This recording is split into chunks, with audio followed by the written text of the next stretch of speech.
If you struggle to put on a duvet cover, give the easy California roll method a try. Here's what you'll need.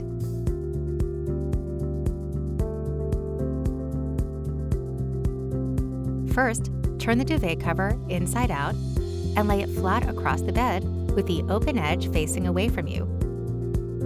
Next, lay the duvet insert on top of the duvet cover. Line up their corners, then tie them together.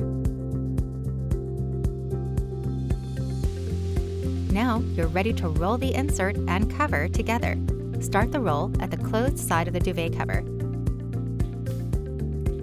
Once the roll is complete, pull one end close to you, turning the duvet cover right side out, twist and enclose the roll. Repeat the process on the other end. As you enclose the middle of the roll, button the duvet cover. Now unfurl the roll, straightening out the layers as you go, and finish making the bed. Good luck, and thanks for shopping at the Home Depot.